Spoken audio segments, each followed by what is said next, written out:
Hi, welcome back to another Giant Step Instagram Live.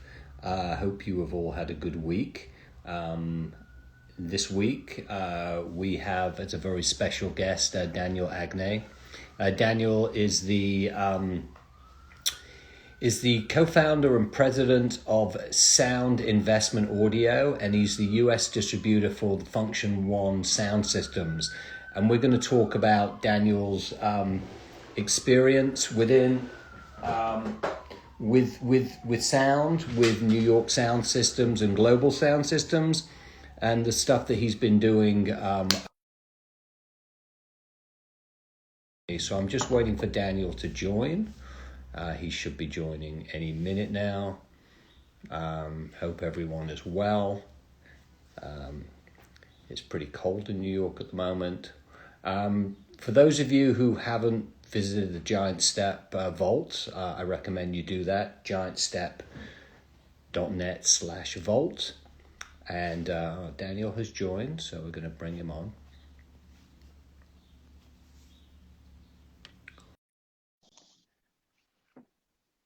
Daniel is joining. Here we go.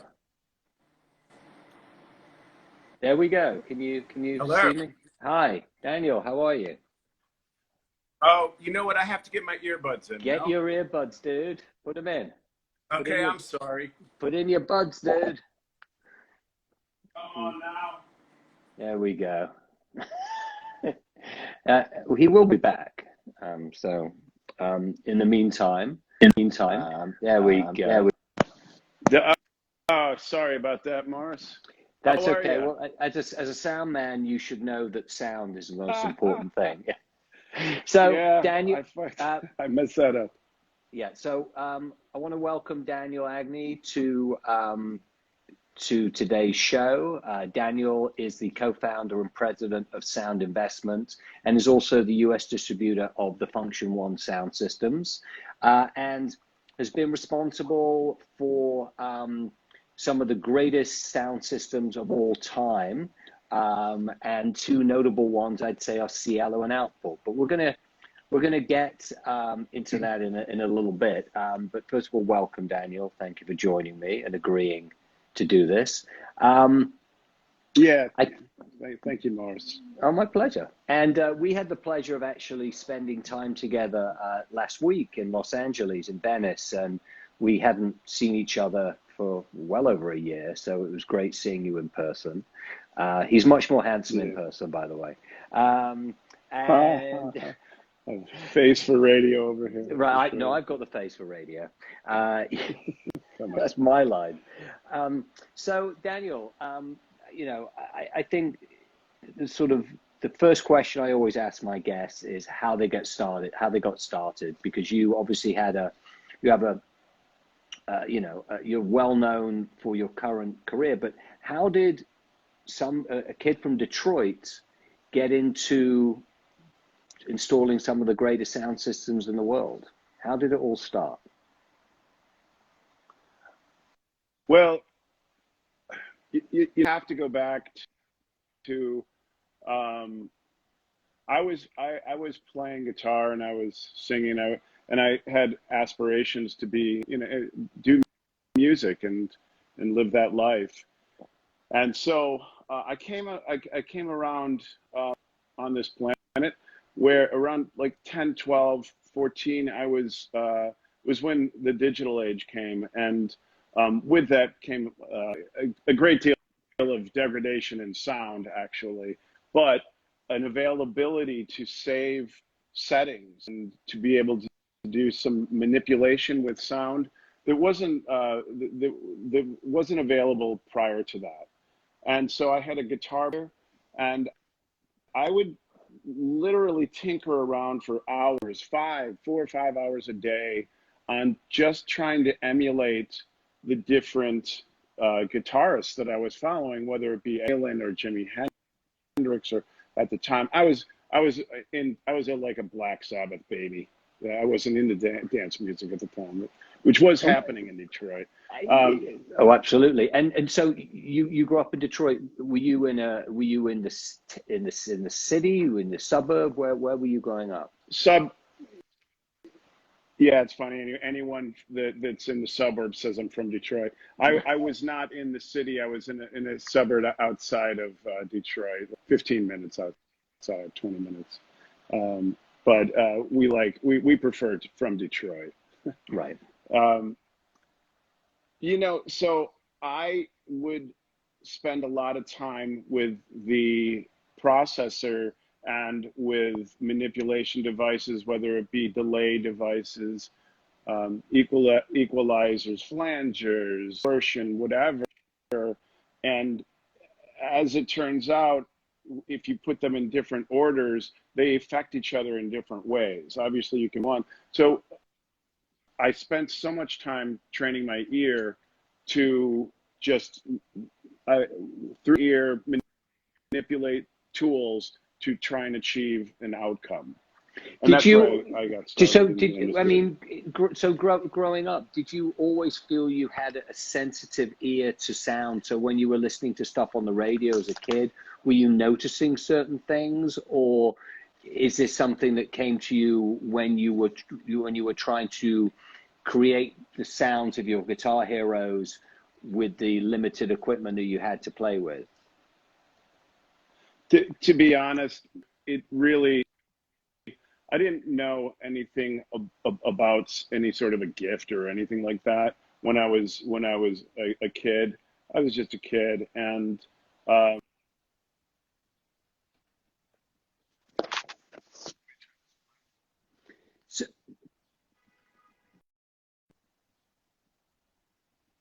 So Daniel, we lost you. So start again. When you were a kid, you didn't think you had a gift, because I lost you. Yeah, go ahead.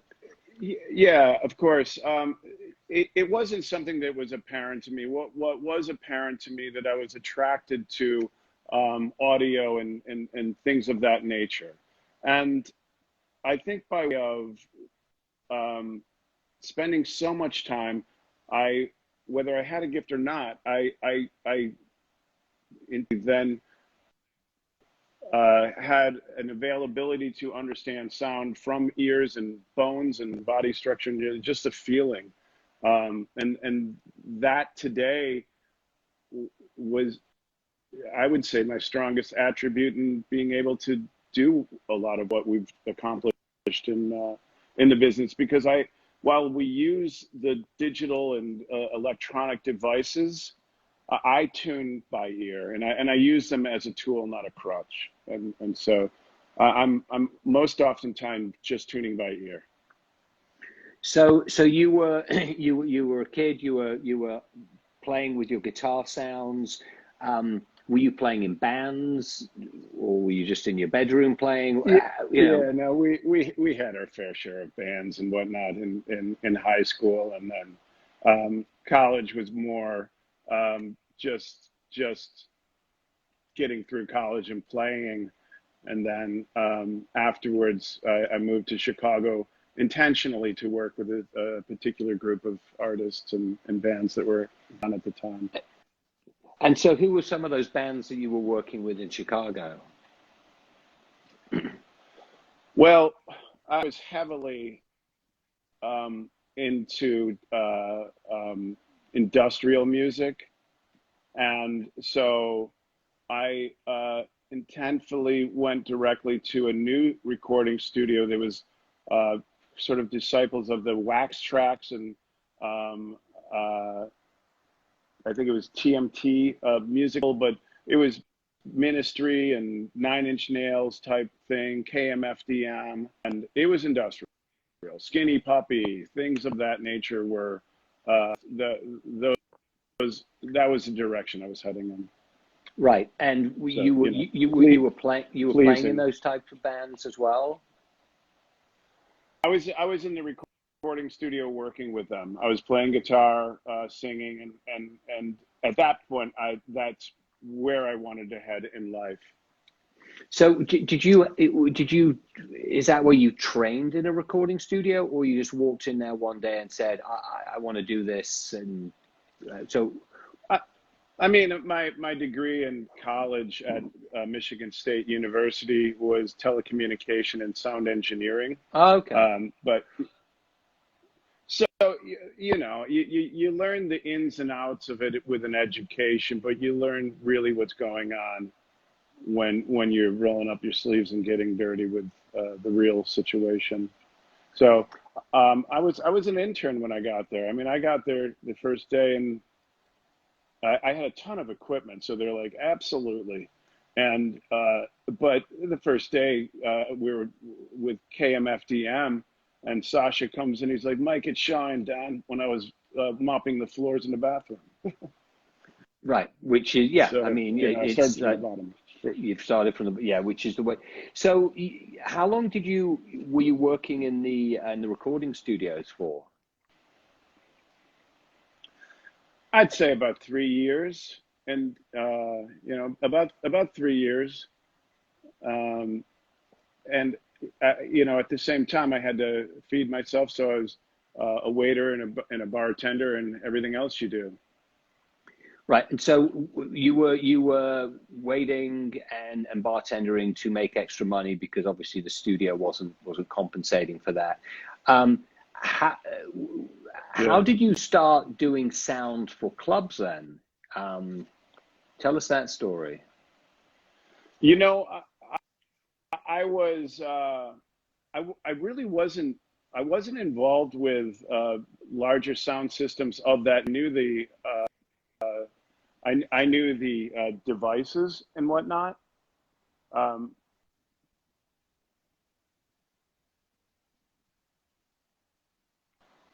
We timed out lost you again. Yeah, we It lost you timed out. again. So yeah. So when So did you start working in? I was a bartender at a pretty famous club in Chicago called the Shelter, and they had a Gary sound system, which was, you know, that sort of thing that was going on in New York, and with the influences of many others. We can talk about that, but it just sounded we definitely horrible. will later. Yeah. It just sounded horrible for whatever reason, not Gary's fault. You know, that evening, and Gary hadn't been there in over for some time.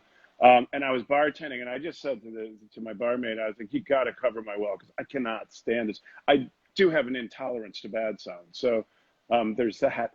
And so, you know, at the time, everything's up a ship's ladder. You got to climb up. And Frankie Knuckles, who I was friendly with, and Frankie was like, "Oh, hi, Don. You know, come on in." And I was able to, because I would say, because what I had done when I was younger, just listen and just tune from afar. And, you know, so I did. I went back to the bar. My barmaid said, "Yeah, it sounds better," or whatever. And so done deal. But the next day, I get a phone call from the club owner, and on a Sunday, and I'm like, this can't be good. I'm like, oh man. So Barry Patter, the owner of Shelters, like, so did you play with the sound system last night? Which is a huge no-no. Right. Yeah. It's normally like locked, so nobody can touch it once they're set. You know, like right. And bartender playing with sound live during the club is really bad. And so, you know, Barry was like, "No, I know exactly when you did it." He's like, "It sounded better." And he said, "And all the patrons," he's like, "I got so many compliments last night." He said, "Could you come tune all these systems in the other rooms?" And so that was really the start where I just started kind of doing it, and then we came to popularity in that, you know, so many things in life you just didn't intend it, and they happen. Right. So you started tuning the sound systems at Shelter in Chicago. How did you then make this into a business? What was the next move?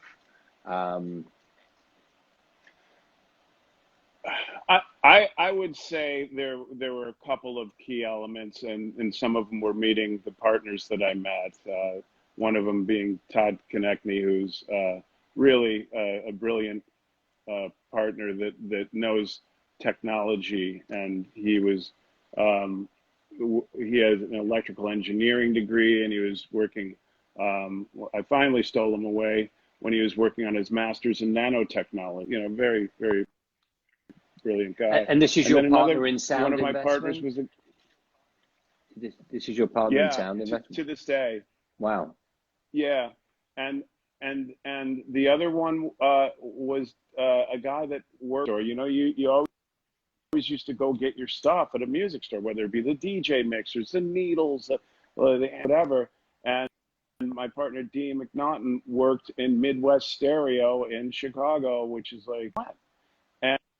And because he knew, he's a great guy, so he knew all the manufacturers reps and whatnot. And so, you know, why not cut straight to the source? And so we formed Sound Investment, and then I went in the scene a lot and started meeting the people, and you know, that's how we grew the business. I would say, you know, beyond that, the most important relationship that I. But before we get to that, what year Go are we ahead. talking Yeah, about sorry. now? Yeah, what year are we talking about when you sort of the company started? Oh God, I'm so bad with years. Roughly then. Yeah, yeah.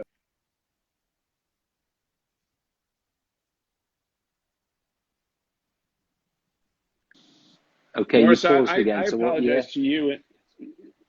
I apologize to you and everyone. My phone pauses out after a while, and I didn't know about this. But Okay. it had to be like 95, and so 1995, Right. maybe 97-ish. And so you started this company, and then tell us how it grew, because there were some pretty significant moments that took it to the next level. So why don't you talk us through those? Yeah, I would say that some of the key moments early on was meeting up with Kenny and Cal and the Crowbar group, and they were heading down to open up Miami at the So this is the Crowbar Club that was in Chicago, and they were expanding to Miami, right? Yeah, and so they were going to Miami at just a sensational time, but a really imposing time for someone from Chicago to try and open up in Miami. It was going on. It was, you know, just around the time of Liquid with Ingrid Casares and Pacello, and I mean, she was dating Madonna. There was space opening up down Chicago guys, and so when they went down, I went down with them. And for anyone that knows the history of sound, was doing the main room, and we did the upstairs room, and which was at the time, you know, it was a big pleasure to be working with Faison, Steve Dash, and George, and of course Phil Smith, and so that was a privilege, and it was a great time to get me. That was pivotal. And that was when Crowbar was at the Cameo, right? They took over the Cameo Theater on. Yeah, Cameo Theater, and you know, it was a big splash. It was a big club. So you guys did Crowbar upstairs. Faison was downstairs in the main room, and so that helped your reputation. And how did it grow from there? We were now in Chicago, which didn't largely matter to the global scene or the more important markets. But now we were in Miami, and then it was just meeting people, and hopefully we were doing good jobs with the sound system and our work that we were doing. We really focused more on that than anything. It wasn't about profitability. It wasn't about anything. It was about the results. And we were with sound at that time. Turbo Sound was the predecessor. Go ahead, Tony. I mean, no, I was going Tony to. Anders You was the Turbo explain. Sound. Yeah. Yeah, you're explaining what Turbo Sound is for those who don't know. So we are Funktion-One today in the United States, and Turbo Sound was the predecessor to that. It was Tony Anders and John Newsham, and Tony Anders is, kind of was the founder of it, but then over time they made a deal with they made a deal with AKG, who was owned by Harman Kardon at the time, and they wanted to switch out different components, and Tony just wouldn't have that. He was all about the integrity of the sound and not the economies of scale, where you could make more money if you did this. He just wouldn't have it.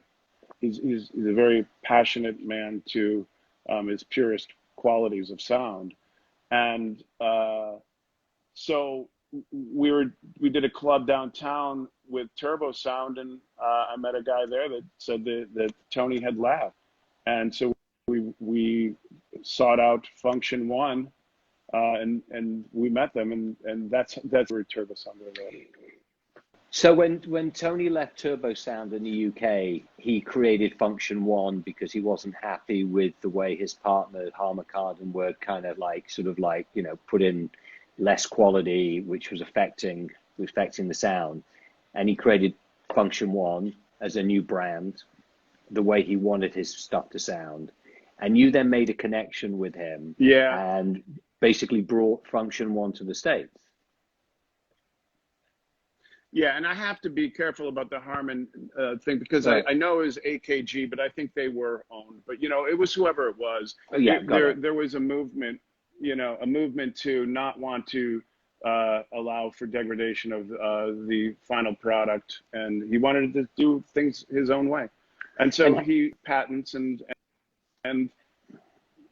formulated Funktion-One, which he had many patents. And how did Tony start doing sound? Because his story is quite an interesting one. How did he get into sound? Yeah, absolutely. He had a passion for it, obviously, and knowledge, and his availabilities to do things of this nature are obvious to the world.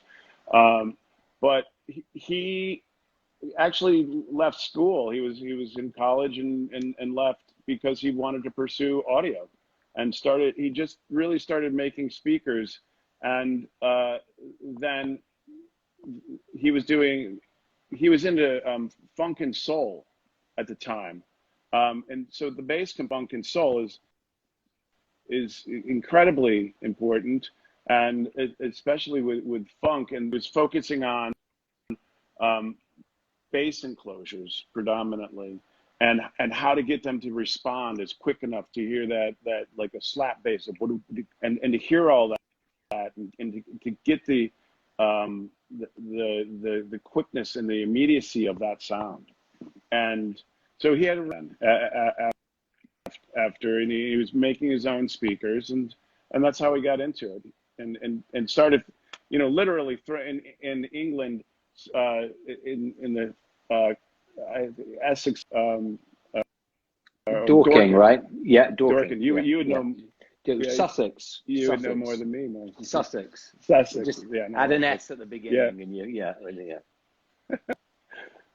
Thanks. I'll get that next time. No, actually, Surrey. He was throwing his own parties. Dorking is in Surrey. I'm sorry. Somebody tell me if I'm wrong. I think Dorking is in Surrey. It is in Surrey. Yeah. Yeah. And so he, I'm sorry, I'm going to have to keep doing this. So I won't comment on that again, but I have to refresh my screen. And he was throwing some early day raves, but they're more funk and lines.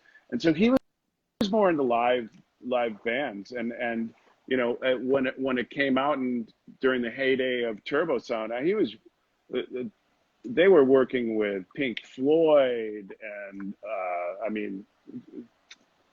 Prince, so many big bands, Dire Straits, Santana, that actually really cared about sound, and all of those bands, and in the live touring, at the same time when things in New York and around, and disco movement was happening, and the clubs like Paradise Garage and 54. He was more into live. Got it. And how did you guys meet? I'm sorry. Well, I'm sorry. I know how you met. Apologies. How did you then? What was your first experience with Funktion-One in the United States? We met them at a trade that they were doing here, and if anyone would have told us that we'd have heard anything better than Turbo Sound, we would have said, "There's no way."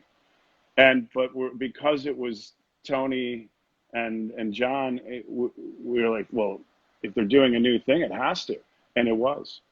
They had brought it to a next level, and so we just working with them directly. And what was the first club in the States that you installed the Funktion-One sound system in?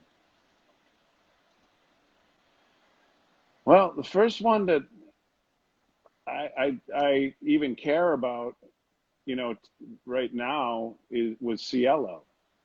I mean, I don't even remember if there was anything else. If there was, they're gone. As most clubs do, they come and go pretty quickly. Yeah. Yeah, but it was different with Cielo. I say that was kind of the shot heard around the world, for clubs and the entire industry at the time. And so Nicholas Matar, the founder and the lead brain behind Cielo, just did so many things so right and made so many great choices at the time that it changed the industry. And they were there in the meatpacking in New York City, I don't know, like 15, 18 years. Long time. Unheard of. But one of his biggest things was, what is the audio system going to be? And he was searching for something different. I mean, one of the amazing things about Cielo was that you could be in the club, it could be packed, DJ is playing and pumping it, and you could still have a conversation with someone. Your ears weren't bleeding by the sound. The sound was so clean. Excuse me. It was the first time that I really paid attention. It's like, wow, this is something quite different, and that's when I discovered Funktion-One. Yeah, I can't tell you how much we hear that, and it's true. We hear it because it is true, and that was a great room. It was. I mean, we could go all into the psychologies of how you enter the room and how the dance floor was sunken down and how it's conducive for a party, but it was acoustically friendly too. Stefan Dupuis, the designer,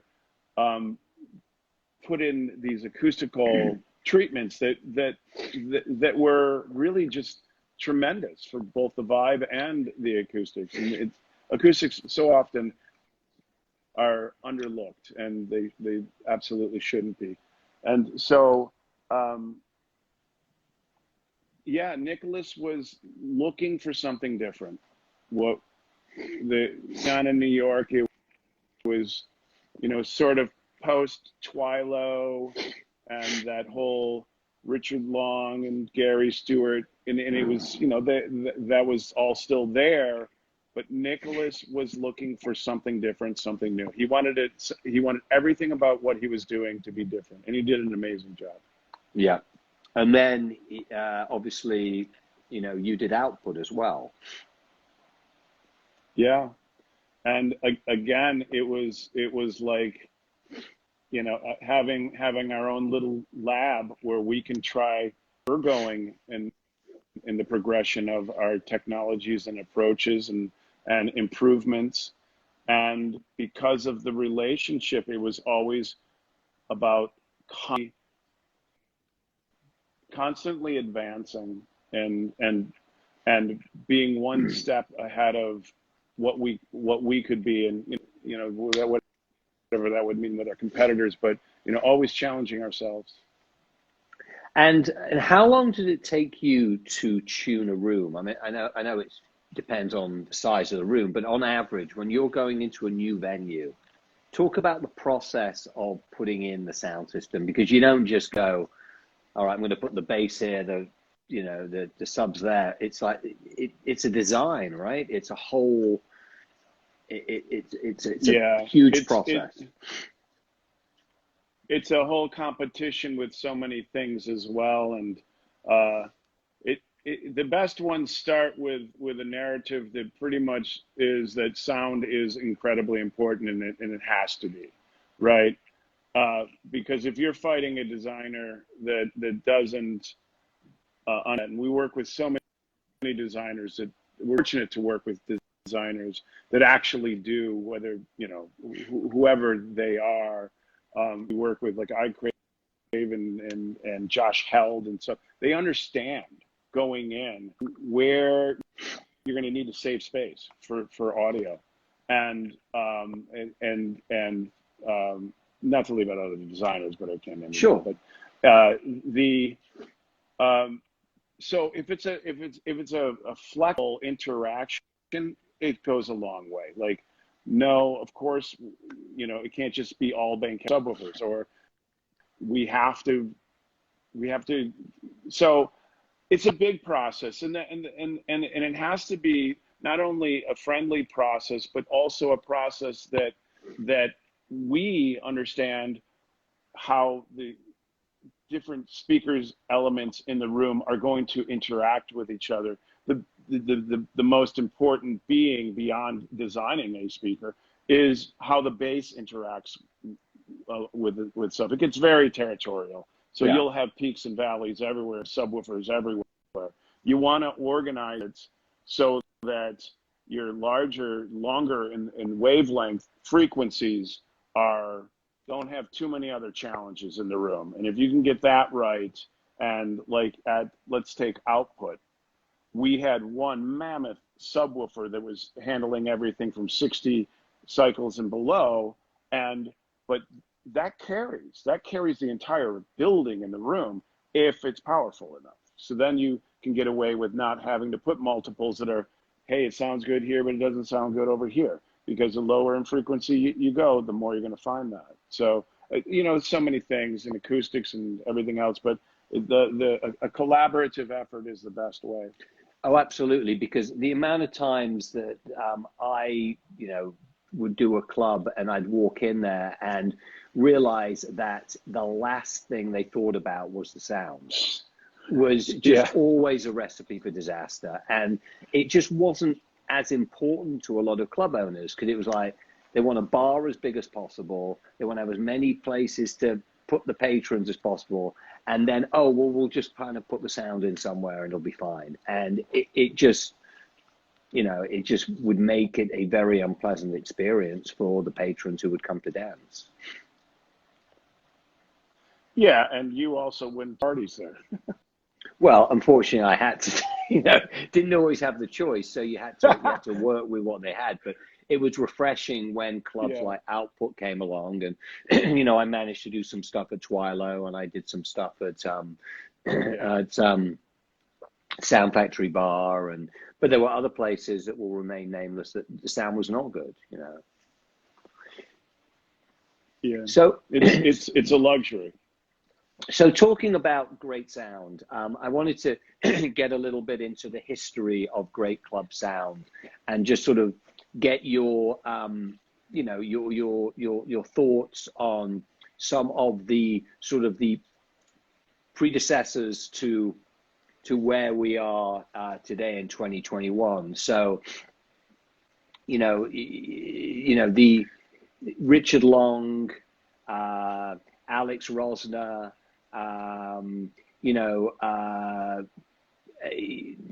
Gray Bar Sound, talk a little bit about sort of like the importance of a Richard Long on, your sort of historic canon. Absolutely. I think it's fair to mention that even prior to that, the whole reggae movement and Jamaica and the big dance halls and having DJ with MCs, and they bring in giant sound system. There's like a competition, and that was like early 60s. Yeah. And so, so before mentioning anything else, I think that was so important to the movement. So this movement was different than ours with Funktion-One in that, we were doing a lot of live sound, and Tony and John, they were designing things that would have to fit in a truck pack. Like if Pink Floyd is traveling the world, size matters to get that in. A dance environment, and it's difficult when you talk about that when you're trying to produce bass, because size matters in the opposite direction when you're trying to produce bass. A bigger enclosure, it's easier to get a lot of massive bass and sub bass and whatnot, because no matter what speaker design you're doing, whether you're doing horn loaded stuff, which is what we kind of specialized in, or whatever, a ported box or something like that, size matters for bass. Those those frequencies are not coming out of a small box, and if they do, you're lucky. And that's where Tony and Turbo and Funktion-One really took it to a next level. But so,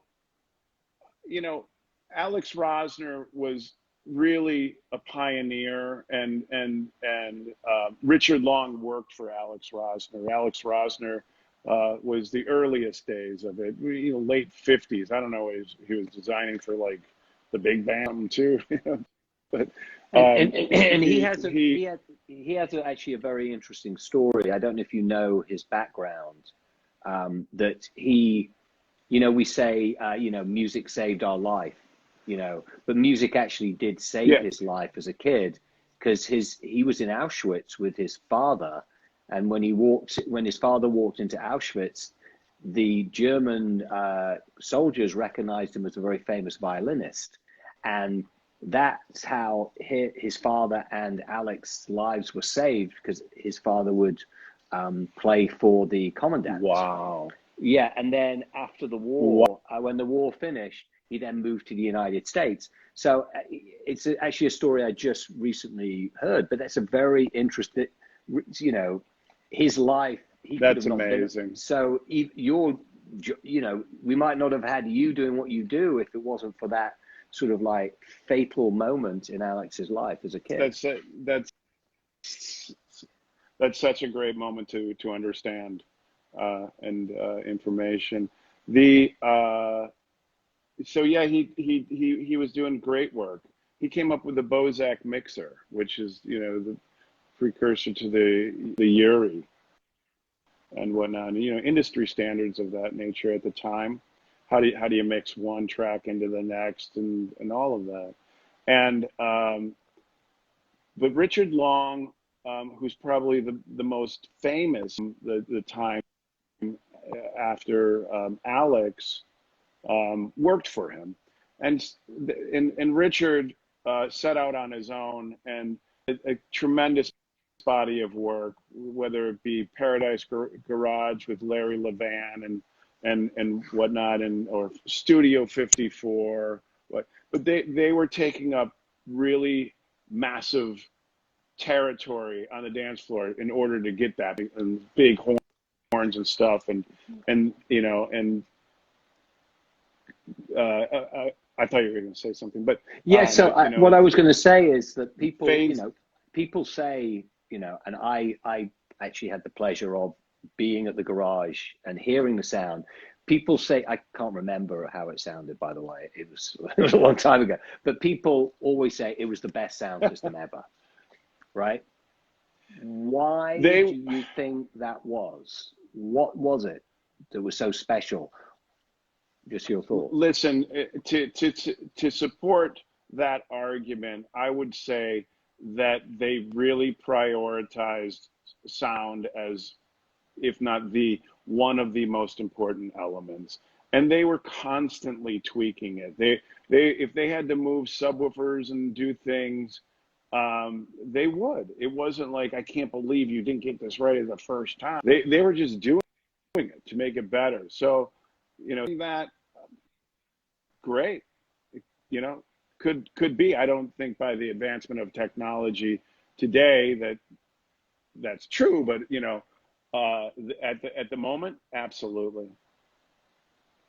Right. So you had Richard Long, you've got Gary Lederer with Graybar, and I think Gary did the Saint, which was also very famous for its sounds. The next sort of phase in the sort of like evolution of the sound system, would you say that was Gary Stewart and Steve Dash? Yeah, absolutely. They then inherited the thrones, and Gary did. Phil Smith owned Sound Factory Bar, and Frankie spun there, all the resident there, and so sound was very important. And Louis too. And Phil got very, yeah. And Phil was very concerned with and then it was when I believe that it was when they opened Twilo that he started working with Dash, and I don't know that, so but I think that and Twilo again was another situation like a Parage, or like what Nicholas Batar would do. Just if you got to tweak things. It doesn't matter. It's about the end result. Make it a promotion. We've changed the sounds. And but in Twilo, they out to not only do, and this is in Twilo and Dash started coming to popularity, most notably around the time the techno DJs started coming out and whatnot. And Twilo was where you went to go see Sasha and Digweed and Carl Cox and whoever else. But it was again an institution that was always about tweaking the sound, making sure the sound was right, no speakers are blowing, and stuff like that. And Gary had what he was doing with Sound Factory, and when it was competing tribes in New York City of which one do you go to, because these things are like going off, and so that was the next era of it, and we started coming into it at that time. Tony, not me. Tony and John and Turbo Sound, they were getting into it at that time, and that's when I started meeting them just after that. Right, and then and like the Phazon guys were also doing stuff like Centrofly and the Roxy, I think, as well. Yep. Yep. All great sound systems. What weren't they doing at that time? Right. They were doing sound all over the world. Where are some of the other venues around the world? I know you're the US distributor for the Funktion-One, but some of the other sort of well-known clubs that Funktion-One is in. I think one of the biggest things that Funktion-One did was go straight to Ibiza and do Space. Space had this just horrible Dynacord system, and somehow Tony or the group, and they went down there and sorted down there hard. They went hard into the paint on that one. They so it was the whole crew, and they were armed with speakers. And in a venue like Space, when Ibiza's just started going off, that was huge. That was bigger than that was prior to Cielo, but Cielo definitely came in like a some Banshees as well, but it was important. Berghain more recently. In Berlin. In Berlin. We did Marquee in Singapore. That place sounds really great. So we're doing stuff with, around the world. There's a bunch in Moscow too, and I don't really know. I'm not involved with them at all, but that would be more of a Tony Andrews question. Right. But those are the most important ones. Yeah. You're saying. So, I mean, I remember going, you coming to one of my parties at Output, and when Q-Tip was DJing, and you came into the booth to tweak the sound, and he kind of didn't know who the heck you were. Do you have any funny stories or confrontations of, Daniel coming off the dance floor to, and sort of the response from the DJs, That one was one of the more definitive ones where he just gave me the no. I wish you could have introduced him, because he probably wouldn't have done that, but we didn't have that opportunity. Right. I would say, gosh, that I'm sure there's dozens. Nicholas would always make sure that there was a good introduction. Where it was completely understood who I was and whatnot, but nothing of considerable comment number too much, thankfully. Yeah. Who were some of your favorite? I mean, DJs? Who knows? Who are some of your favorite DJs that you've worked with, and you feel really are sort of symbiotic with with the sound systems that you install? Well, Frankie Knuckles was the first most important artist, and is one of the most important artists in this the father of house music. And we were working early on in Chicago, and he came with a wealth of knowledge from everything that he had done, not only producing what he had produced and done what he had done. And so Frank always mandate that we were doing a sound, whether it was House of Blues. He was playing at the House of Blues on Thanksgiving, would turn their sound system off. They just bought a brand new Electro Voice sound system, and Frankie he'd just be like, no, that's not happening. He's like, Dan Agne's doing our sound. and so Frankie was paramount. I mean, we when Nicholas did Cielo, all of those artists, Carl Cox is gigantic for the brand in general. Relationship is more with Tony, but he will again mandate, like at the Carl Cox stages at Ultra, it has to be Funktion-One and Tony Andrews. And so again, giant, I have many relationships in the industry.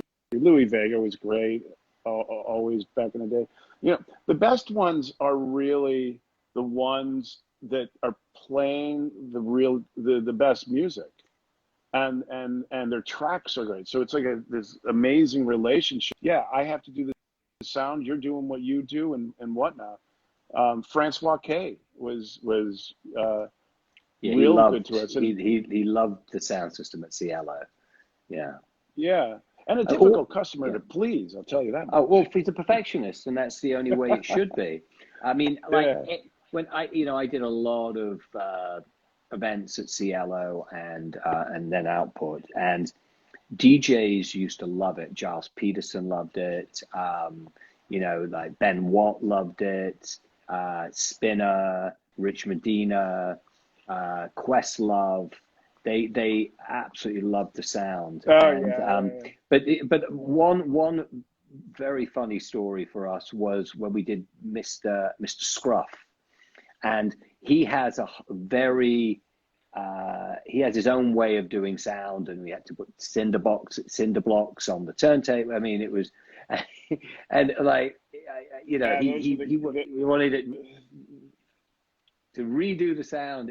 And I think he eventually, like, you know, after what he's like, oh my God, I think this is probably the best sound system I've ever played on. I'm okay. You guys do your thing, you know, like. But there is definitely Yeah, you that know, was. an initial mistrust when a lot of great DJs walk in a room because they're so used to being shortchanged on the sound. Yeah, and Mr. Scruff, yeah, thanks for that one, Morris.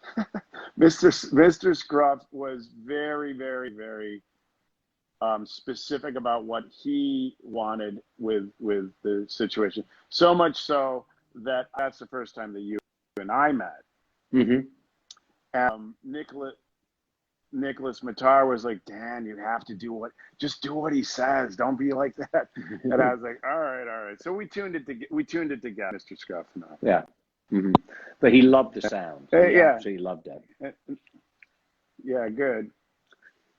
Good. Well, so we're running out of time, and I really wanted to talk a little bit about how, you know, your company has pivoted over lockdown, because you're in the live, you know, the live club business. That's your bread and butter. Yeah. And obviously none of that has been happening, but you guys very quickly managed to pivot and successfully ride this out. So it'd be great for you to tell people a little bit about, you know, how you leveraged what you guys had to have success over these hard times. Well, yeah, it wasn't easy. Let's start with that. And, you know, everyone has their version of that. The most important thing, and I have to give credit to my partner on our production side. So we have a design and installation side, and then we have a production side. And if you want to talk about coming off the best year in production, where we're doing events for whatever it be, we do a lot of corporate, like Pfizer, whoever else. We had nothing. We went 50 to 0 in 1 second. And so we had been working on the concept of building a platform that would do as close of an approximation to a live setting in a virtual world. And so Peter Vanek, my partner, he really, really went all in. And so we started developing it probably in January. And we're talking about a kind of a big endeavor to develop that quickly. By March, we had a fully functional virtual event site that was different than many of the other virtual event sites, in that it was created by people in the production world that knew the world, as opposed to like a Silicon Valley. Well, we will emulate what they do, and Without knowing, you can choose a color of your, you can choose a color and the shape of your avatar, and, you know, and show.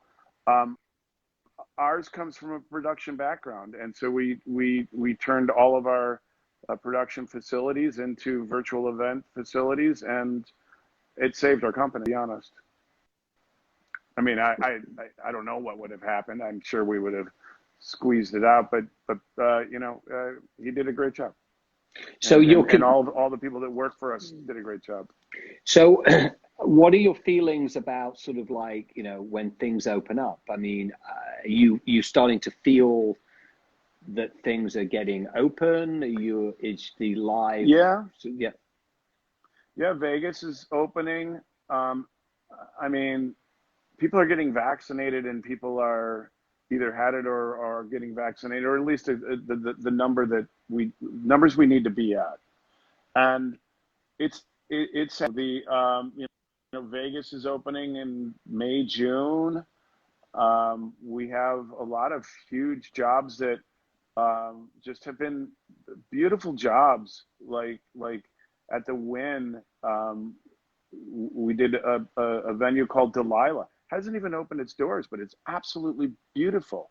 So when we come back, and a lot of the people that we are working with for installations for the future, those jobs are back on, whether it be Tao Beach Distributor in Vegas, which is a big expansion and whatnot. Just a ton of it's back. We're back and it's opening up. Live events are even starting to happen. So, you know, in the planning, I should say. Right. And you know, we can't wait for that to start happening. You know, because I think we're all like itching. In fact, this weekend, Tony Humphries is playing at Laban on the roof. So, yeah. So that's starting to happen in New York, and that's a phase one system, right? The Laban. Funktion-One, sorry. Funktion-One. Yeah.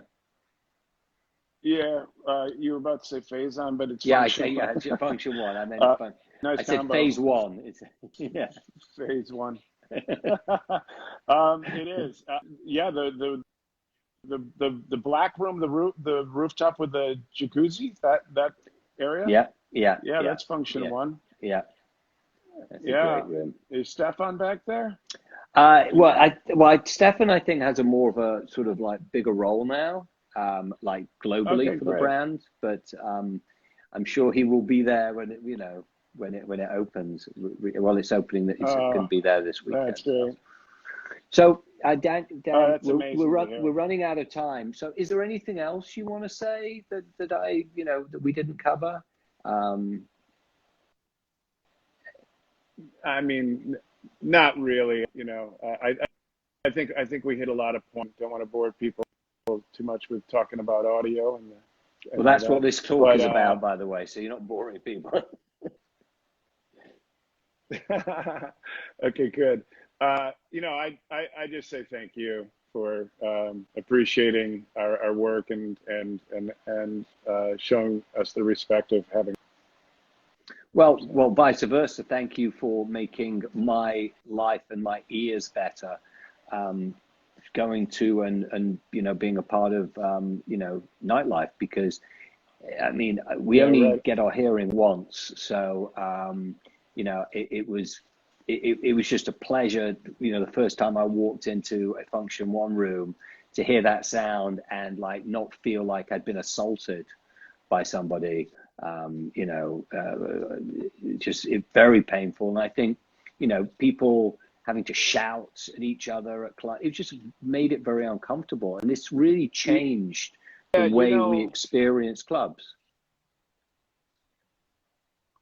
Yeah, thank you. That's great. And I think a lot of that really comes from a dedication to making sure that there are no weak links in the chain, and part of that can be the DJ, which is unfortunate. But and when you can talk, I would attribute that to our dedicated mid-range drivers that are paper instead of metallic, and Tony has and Funktion-One with John, they have taken that to such a level that no one else can even come close. Like we're taking paper drivers up to 6K, and that's to, like, instead of a metal drivers, well, they do cymbals, like high frequency stuff. Those are great for cymbals, but they're not great for the human voice. Right. And that's where a lot of that.